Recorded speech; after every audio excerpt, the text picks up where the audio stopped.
apa yang disampaikan oleh kedua orang tua. Dan mungkin ini kita masih sepakat nih, bahwa durhaka kepada orang tua adalah termasuk di antara dosa yang besar. Bahkan Allah sendiri pernah menyandingkan antara menyembah Allah atau tidak menyebutkan Allah dengan mengatakan yang baik kepada orang tua, berbuat baik kepada orang tua. Nah, tetapi yang ketiga, awalnya Nabi Muhammad menyampaikan poin 1, poin 2 ini dengan bersandar. Nah, bersandar itu berarti tandanya nyantai, sehingga bisa bersandar. Namanya masih nyantai. Tetapi ketika menyebutkan poin yang ketiga, Nabi Muhammad langsung duduk, tidak bersandar lagi. Nah, sehingga beliau menyebutkan ala wa qaulu zur wa syahadatu zur. Dosa besar yang paling besar yang ketiga yaitu persaksian palsu dan perkataan palsu. Diulangi lagi oleh Rasulullah, ala wa qaulu zur wa syahadatu zur. Ucapan bohong, persaksian palsu. Diulangi lagi oleh Rasulullah, persaksian palsu, ucapan bohong. Diulangi terus oleh Rasulullah Shallallahu Alaihi Wasallam sampai sahabat itu berharap laitahu yaskutu. Mudah-mudahan Rasulullah segera berhenti dari mengatakan ala wa qaulu zur, ala wa syahadatu zur. Berarti Rasulullah itu bulan-bulan berkali-kali sampai sahabat itu pengen Rasulullah diam, pengen Rasulullah gantian menyampaikan sesuatu selain 3 hal ini. Maka jamaah yang dirahmati Allah Subhanahu wa taala, maka Nabi menunjukkan bahwa poin yang ketiga ini yang mungkin dilalaikan oleh banyak orang. Ketika syirik, banyak orang yang anti. Durhaka kepada orang tua, banyak yang benci. Tetapi untuk qaul zur wa syahadatu zur, perkataan bohong dan juga persaksian yang palsu, masih banyak orang-orang yang menyepelekan, sehingga Nabi Muhammad SAW harus mengingatkan berkali-kali, berulang-ulang dalam satu kesempatan yang sama. Nah, kemudian ternyata dalam Islam sendiri persaksian itu ada beberapa macam, Pak. Tidak semua persaksian itu dihukumi sebagai sesuatu yang sama, ya. Tetapi ada beberapa jenis persaksian dalam Islam. Yang pertama adalah persaksian yang berkaitan antara hak hamba Allah yang satu dengan hak hamba Allah yang lain. Misalnya dalam persaksian hutang. Nah, hutang itu kan Nabi menganjurkan untuk ditulis, gitu. Ketika menulis itu dianjurkan ada saksi, supaya orang yang berhutang, baik pihak yang menghutang atau pihak yang menghutang, di lain waktu tidak bisa mengelak dengan apa yang dia tulis. Sehingga ketika tulisan saja dan tanda tangan kurang menguatkan, Islam memberikan solusi, yaitu adanya saksi, nah, dari pihak yang menghutangi dan pihak yang berhutang. Atau mungkin dalam perkara nikah, kita tahu bersama bahwa salah satu rukun dalam pernikahan itu harus ada berapa saksi? 2 saksi. La nikaha illa biwaliyin wa syahidai adil. Tidak sah nikah seseorang kecuali dengan dihadiri oleh wali dan dihadiri oleh 2 orang saksi. Nah, maka kawin lari itu kadang nikahnya nggak sah loh. Jadi kenapa? Soalnya kawin lari itu biasanya nikah karena tidak direstui oleh wali, sehingga lari kabur dari jangkauan walinya, menikah tanpa izin walinya.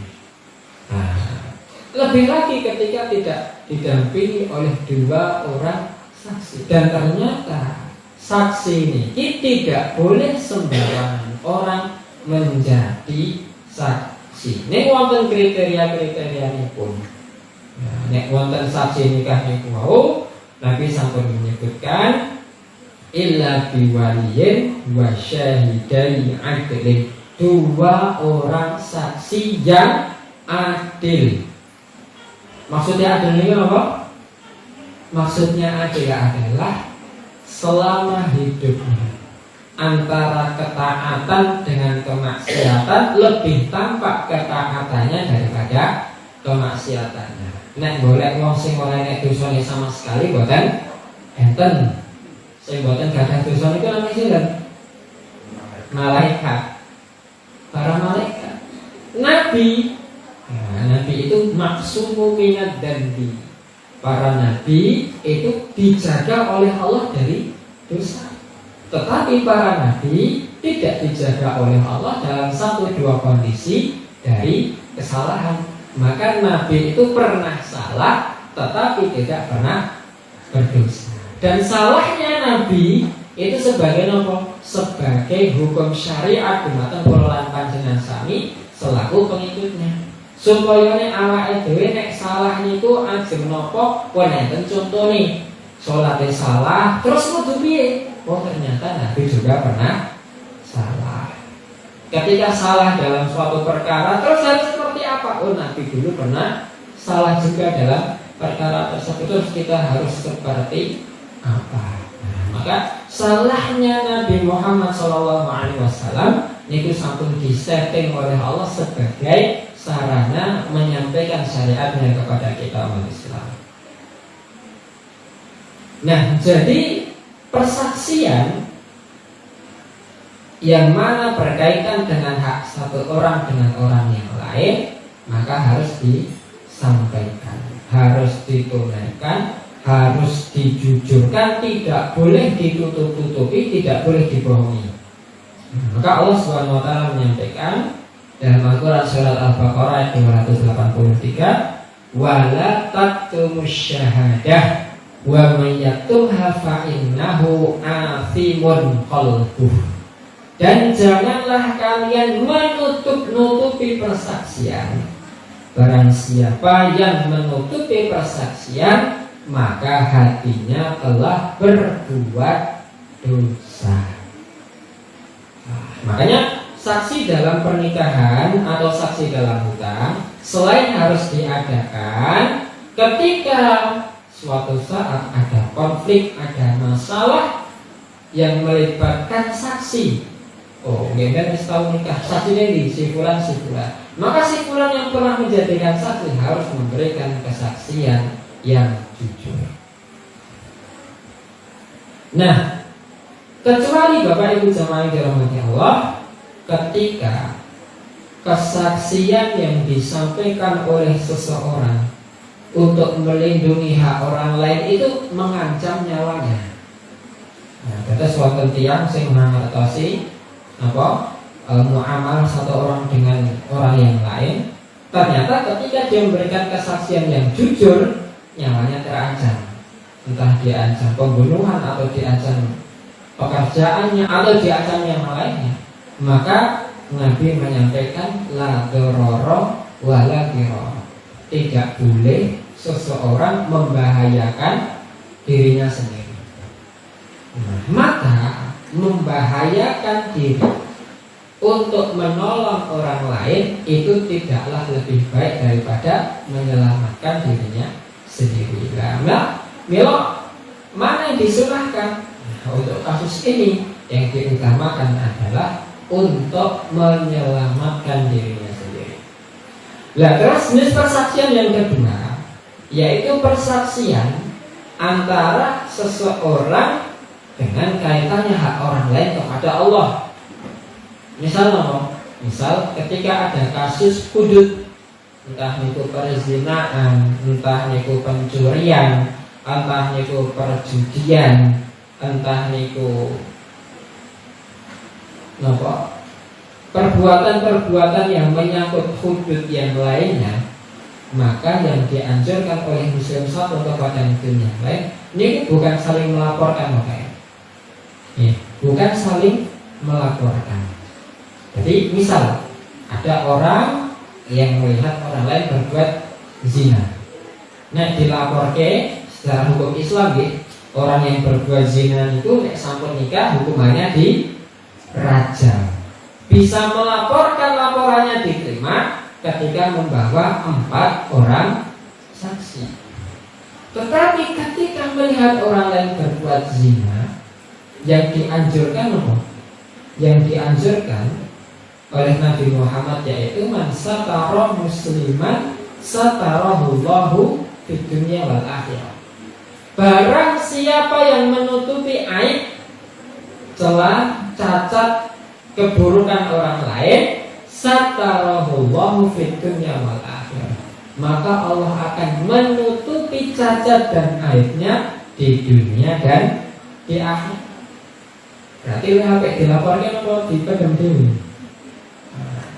Lebih baik adalah untuk dipendam sendiri, tidak perlu disampaikan kepada orang lain. Kecuali masyarakat muslimin rahimahullah, ketika memberikan kesaksian dengan niat untuk memberhentikan kejelekan orang lain. Nah, ini baru dianjurkan.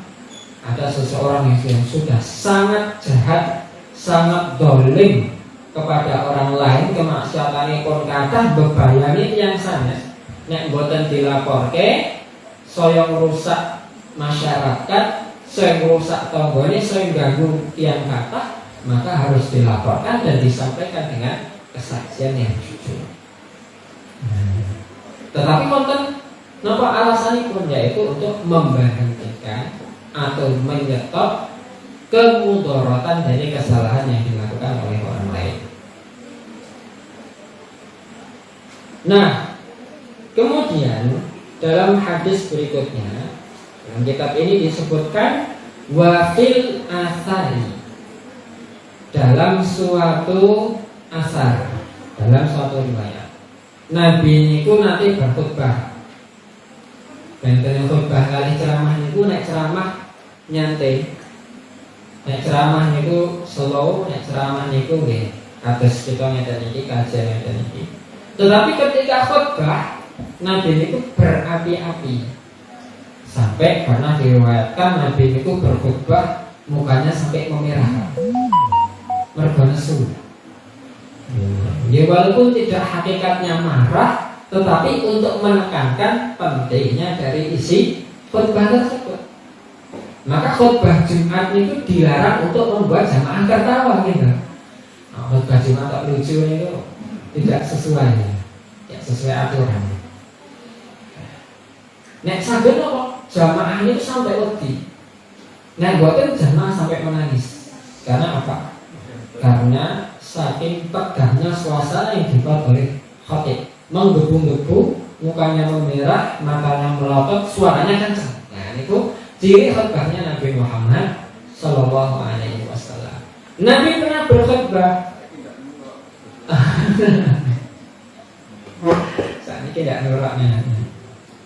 Nah, Nabi Muhammad ini ketika beliau berkhutbah, salah satu khutbahnya menyampaikan ayuhan nas, wahai manusia, sambil berdiri, adalah syahadatul zuri bil isyraki billah, memberikan kesaksian palsu hukumnya sama besar dosanya dengan al-isyraku billah, syirik menyekutukan Allah. Faqala, lalu kemudian Rasulullah menyampaikan, membaca satu ayat, fajtanibu rijsa minal awthan wajtanibu qaulaz zuri, surah Al-Hajj ayat 30. Dan jauhilah oleh kalian ar-rijsa, najis, minal awthani, dari patung-patung. Nah, tetapi disebutkan yang najis di sini boten najis datuhu. Patung itu kalau disentuh najis boten. Tetapi yang dimaksud najis adalah najis maknahu.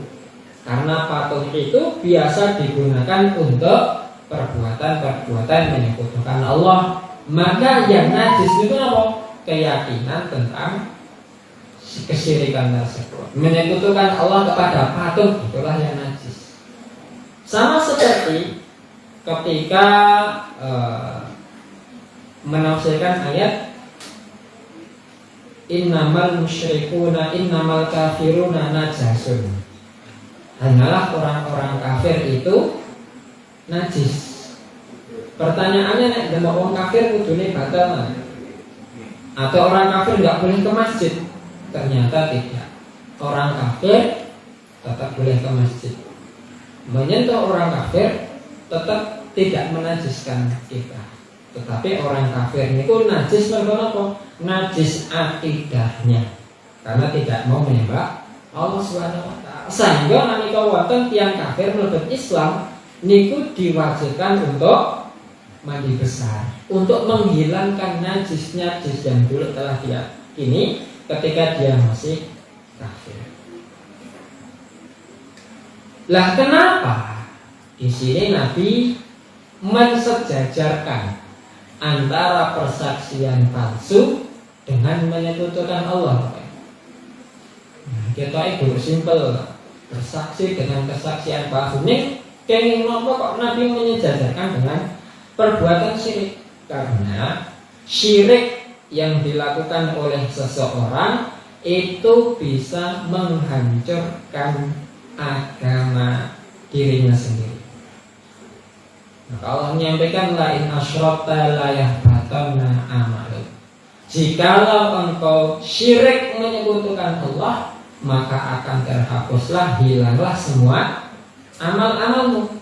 Bahkan syiriknya itu wonten syirik akbar, wonten syirik asghar atau syirik khafi. Lah, bentene napa syirik akbar kalau syirik asghar itu? Nek syirik asghar itu hanya menempatkan pelakunya melakukan dosa yang paling besar dalam Islam, itu syirik asghar. Tetapi syirik akbar menganggap orang itu sudah bukan muslim lagi. Nah, bentene itu ternyata fatal. Nek syirik akbar itu mengeluarkan seseorang dari keislamannya. Makanya disejajarkan antara qaul zur dengan al-isyraku billah. Karena syirik itu menghancurkan agama seseorang. Kalau memberikan kesaksian palsu itu sama dengan menghancurkan nyawa, kehormatan atau harta seseorang. Nah, kok bisa? Insya Allah nanti kita bahas apa yang disampaikan oleh Al-Imam Ad-Dhahabi dalam kitab menikah. Nah, tapi kita lanjutkan dulu hadis berikutnya. Wa fil hadisi, dan dalam satu hadis disebutkan la tazulu qadama syahidi zuri yaumal qiyamah hatta tajibalahu annahu. Tidak akan pernah berpindah dua kaki orang yang memberikan kesaksian palsu pada hari kiamat sampai wajib baginya masuk neraka. Nah, secara simpel maksudnya di sini adalah tiang ingkang maringi kesaksian palsu nalika dihisab saderenge mlebu neraka dereng angsal mlaku. Berarti mlakune mung satu arah. Beda dengan orang yang lain, melakunya jalannya masih di antara surga atau neraka. Tetapi syahiduz zur, orang yang memberikan kesaksian palsu, melakukan namanya searah. Mana arah neraka, ke arah itulah dia berjalan. Nah, baru kemudian di sini disebutkan oleh Al-Imam Ad-Dhahabi, kenapa orang yang melakukan memberikan kesaksian palsu itu dosanya sangat besar. Betul. Saya mengatakan syahiduz zuri qad irtakaba al-dha'i. Orang yang memberikan kesaksian palsu telah menumpuk di antara beberapa dosa-dosa yang besar. Mboten namung setunggal kalih ning sekawan. Ada 4 dosa besar yang dilakukan oleh orang yang memberikan kesaksian palsu. Yang pertama, ahaduha al-kadhibu wal iftira. Dosa yang pertama adalah dosa berbohong dan membuat cerita bohong. Nah, nek enten wong gawe-gawe cerita, biasanya itu nggadhahi pinten-pinten motif atau tujuan. Di antara tujuannya mesti untuk mengunggulkan dirinya sendiri. Nah, cerita pernah melawan penjajah, padahal tidak. Niatnya apa? Mencari pujian dari orang lain. Membuat cerita-cerita memiliki capaian tertentu, padahal tidak. Tujuannya apa? Supaya diakoni elok, diakoni sugih karo wong liya. Maka membuat cerita-cerita palsu tentang dirinya sendiri atau orang lain sama saja menunjukkan orang tersebut memiliki perasaan sombong. Yang mana ternyata masyarakat muslimin rahimani wa rahimakumullah, sombong itu nggih kelebet dosa gede. Nah, ternyata dalam kitab Al-Kabair ini juga disebutkan di antara dosa-dosa besar itu adalah apa? Sombong. Di antara dosa-dosa besar adalah sombong. Karena apa? Dalam beberapa hadis Nabi menunjukkan ancaman neraka untuk orang yang berpakaian dengan sombong, yang menggunakan sarung atau celana melebihi mata kaki, khuyala'ah, dengan sombong, maka apa yang ada di bawah mata kakinya itu tempatnya di neraka. Nah, jadi sing masalahnya itu bukan pakaiannya, tapi apa? Kesombongannya. Termasuk dalam iftira wal kadzib, membuat cerita palsu, membuat berita palsu yang mungkin memiliki motif untuk kesombongan dirinya sendiri. Nah, ini dosa besar yang dilakukan yang pertama.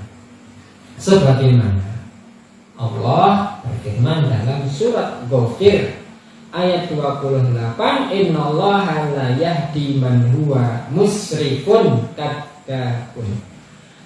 Sesungguhnya Allah tidak memberikan hidayah kepada orang-orang yang berlebihan dan orang-orang yang berbohong.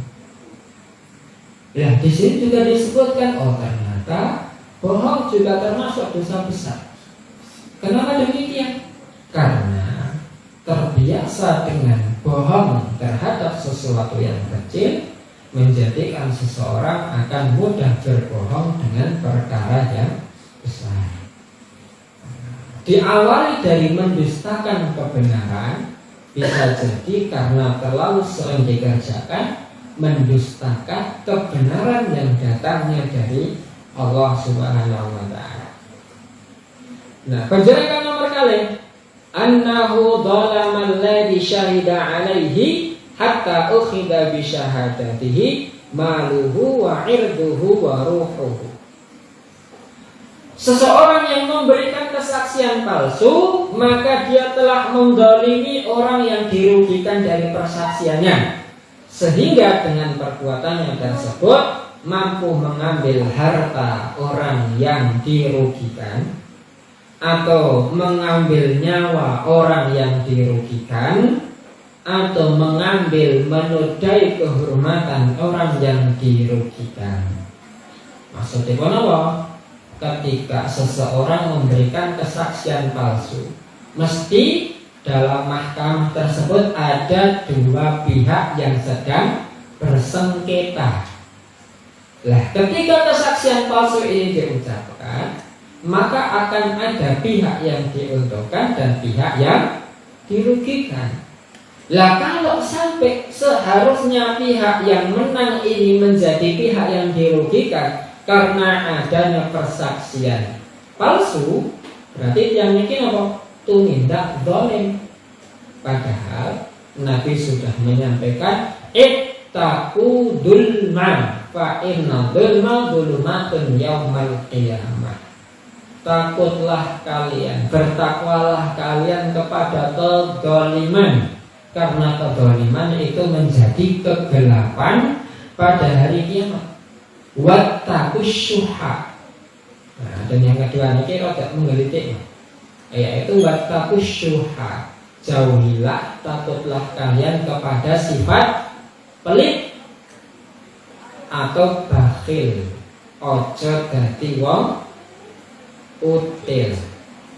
Kenapa? Fa inna ahlaka man kana qablakum. Fa inna syuha ahlaka man kana qablakum. Karena sifat bakhil, karena sifat pelit itulah yang telah membinasakan sebagian orang, sebagian kaum sebelum kita. Mila wonten kaum-kaum ingkang ditenggelamkan oleh Allah, dibinasakan oleh Allah merga util. Siapa di antaranya? Qarun. Qarun itu sebabnya apa Bapak Ibu? Util. Utilnya apa? Mboten purun zakat. Jadi pelitnya bukan kepada sesuatu yang sunnah, tetapi pelit terhadap sesuatu yang wajib, sehingga menjadikannya meninggalkan kewajiban tersebut. Lah, maka misalkan ketika ada seseorang yang memberikan kesaksian palsu bahwa si fulan telah berbuat zina, padahal tidak. Sepakat 4 orang memberikan kesaksian palsu, si fulan telah berbuat demikian, yang mana dengan persaksiannya tersebut menjadikan orang yang tertuduh itu terbukti secara hukum bersalah, kemudian dia dihukum hudud, dia dirajam, dia dibunuh, maka sama saja orang yang memberikan kesaksian palsu mendolimi orang yang dirugikan. Padahal kita selaku umat Islam itu oleh Nabi Muhammad SAW dijaga dari 3 hal. Asamu minni dima'ahum wa amwalahum illa bihaqqil Islam. Tiyang ingkang sampun syahadat niku dijagi saking Allah. Yang pertama, hartanya tidak boleh diganggu. Yang kedua, nyawanya tidak boleh ditumpahkan, kecuali apa? Illa bihaqqil Islam, kecuali dengan kebenaran. Nek salah kudu dikisos, baru boleh dibunuh. Kalau salah bisa dirajam, baru boleh dibunuh. Kalau salah atau jarimah-jarimah yang lain, baru boleh dibunuh. Tetapi ketika tidak, maka pada dasarnya semua manusia itu haram untuk dibunuh. Nah. Kemudian yang ketiga, wasalithuha, yang ketiga, annahu dhalamal ladzi syahidalahu, bahwasanya yang memberikan kesaksian palsu mendolimi orang yang diuntungkan dari persaksian. Kok iso untung kok dizalimi?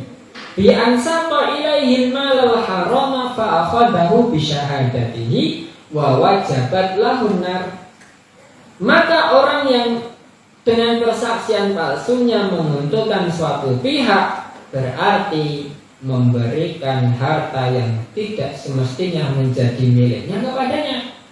Padahal Allah mengatakan wala taqulu amwalakum bainakum bil batil. Janganlah kalian memakan harta sesama kalian dengan cara yang batil. Kudune orang jikuk bondone wong liya, kudune orang ngepek bondone wong liya, ternyata dengan persaksiannya itu yang seharusnya milik si fulan harus diberikan kepada si fulan karena kalah dalam hukum. Maka selain mendolimi orang yang dirugikan, mendolimi orang yang diuntungkan. Karena dengan harta yang dia dapatkan mungkin dunianya untung, tetapi akhiratnya rugi. Wajabat lahunar, karena dengan itu mewajibkan orang yang salah untuk masuk neraka dengan kesalahannya yang tidak dihukumi oleh hukum. Nah, kemudian yang keempat adalah warabi'uha, yang keempat, annahu abaha ma harramallahu wa asamahu minal mali wad dami wal irdi, bahwa orang yang memberikan kesaksian palsu tersebut telah menghalalkan harta, darah dan kehormatan orang-orang yang seharusnya dijaga oleh Allah, dijaga dalam Islam. Bahkan dalam Islam menika menawi wonten tiyang ingkang membunuh salah satu orang, maka sama saja dia membunuh semua orang. Bagaimana dulu pernah kita sampaikan ketika pembahasan qatlun nafsi, Allah berfirman dalam surat Al-Maidah ayat 72, annahu man qatala nafsan bighairi nafsin aw fasadin fil ardi faka'annama qatalan nasa jami'an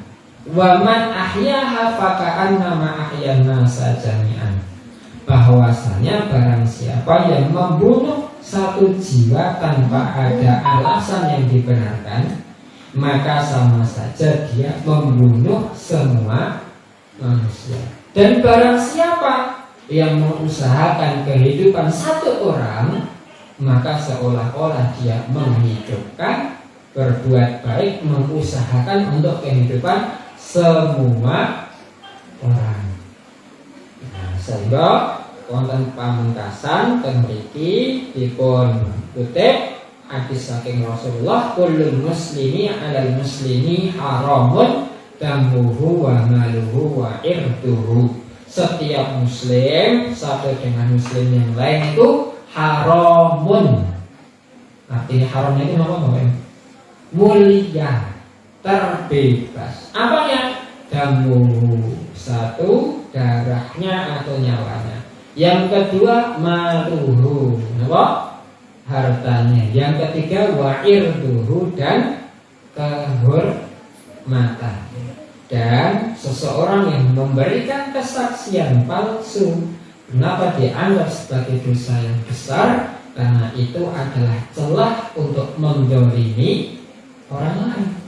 Padahal seharusnya yang berhak menghidupkan dan mematikan seseorang itu siapa? Allah. Yang berhak memuliakan dan menghinakan seseorang itu siapa? Allah. Yang berhak menyakiti atau menyembuhkan sakit seseorang itu siapa? Allah. Tetapi dengan memberikan kesaksian palsu, mengambil apa yang seharusnya dilakukan oleh Allah Subhanahu wa Ta'ala dalam hal yang tidak baik. Maka inilah kenapa disebutkan syahadatul zur sebagai salah satu dari al-kabair, dosa-dosa besar. Nah, barangkali itu untuk pembahasan kita kali ini. Pada dosa besar yang ke-11, kalau kita sambungkan pada kesempatan yang lain. Kok nawi atau yang kang bakal tanggap? Kita sampai sami kabengen.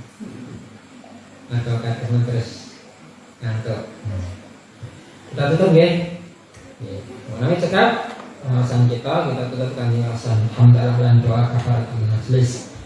Alhamdulillahirabbil alamin. Subhanakallahumma bihamdika asyhadu an la ilaha illa anta astaghfiruka wa atubu ilaik. Assalamualaikum warahmatullahi wabarakatuh. Subhanaka la ilma lana illa ma 'allamtana innaka antal alimul hakim. Assalamualaikum warahmatullahi wabarakatuh.